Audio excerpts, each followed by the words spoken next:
About a third of Syrian rebels share the same ideology as Islamic State. A new report says there are up to 65,000 radical fighters in Syria, the largest gathering of jihadi groups in modern times. The research was conducted by a think tank linked to former British Prime Minister Tony Blair. And Polly Boyko in London has more.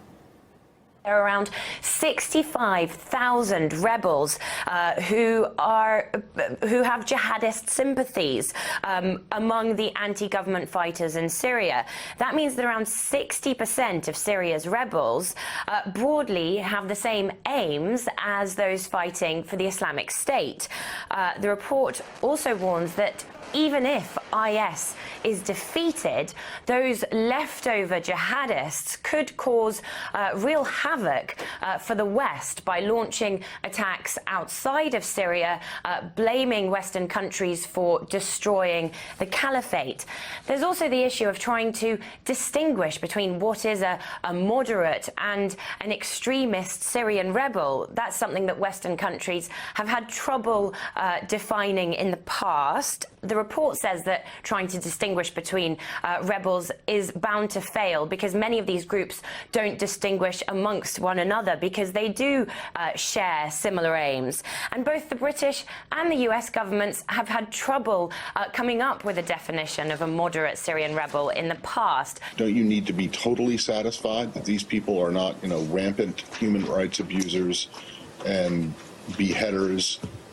What is it that gets them across that hurdle? It is not. I don't think it is.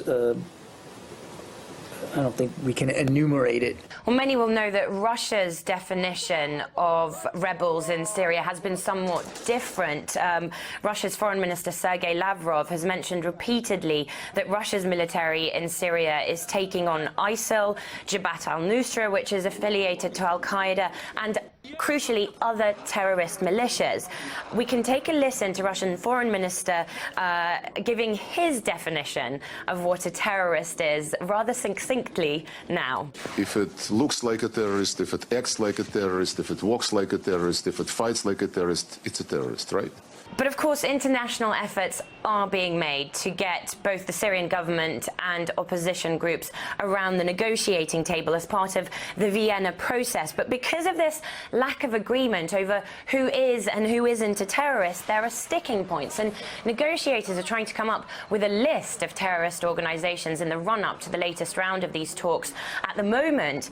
But Russian diplomats have complained that so far this list of terrorist groupings is extremely contradictory because one country will label a whole swathe of groups terrorists, but the next country won't have them on their list. So this report, which is talking about looking at all the groups in Syria as a whole rather than just focusing on IS, is extremely relevant at the moment.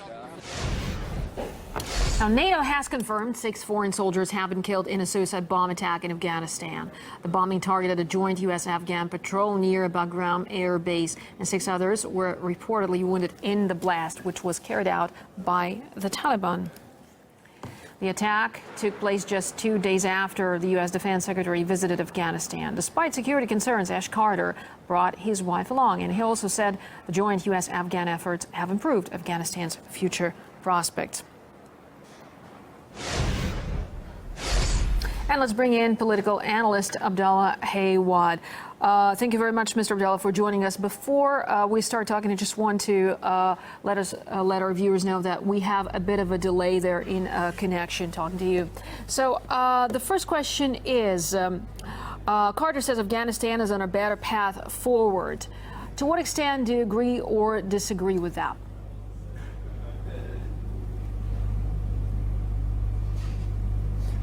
Excuse me, I couldn't hear the question. Could you please repeat it once again, please? Absolutely, no problem at all. Well, on a visit to Afghanistan, Ash Carter said that Afghanistan is on a better path forward. What do you think of what he said? I mean, do you share that assessment? Do you agree or disagree with him?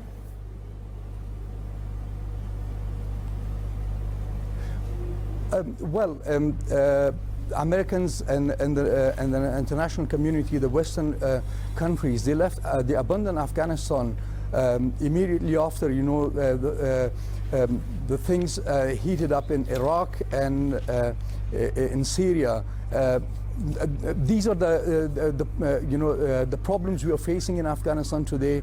It is definitely, the less attention of Western countries to Afghanistan in large, and also placing a weak government in Afghanistan is another factor that Taliban's are getting stronger. In fact, Taliban's are not getting stronger, but the government forces and government is getting weaker.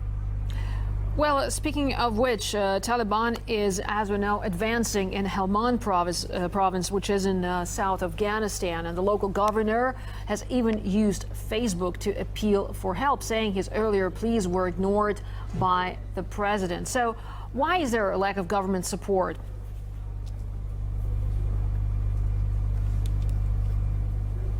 The problem with Afghan government, I mean the high official, the president and the rest who are in Kabul, they are busy with micro-management issues in Kabul, whereas they forgot about major issues around Afghanistan. The prime issue which concerns Afghanistan is security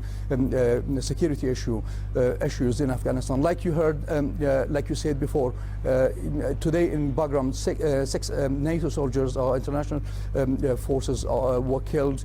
3 Afghans were injured, and yesterday, last night, around 8 o'clock local time, an Afghan-American, Lisa Akbari, was killed in an apartment block where she used to live. The mullah who killed her, they found some ISL notes and stuff in his room later when the police searched his room. So there are threats from everywhere, but unfortunately the Afghan government, they're mainly busy with the things, in fact, placing a weak government in Afghanistan as the byproduct of all these insecurity and unrest in Afghanistan. All right, political analyst Abdallah Hawat, thanks so much for talking to us live from Afghanistan.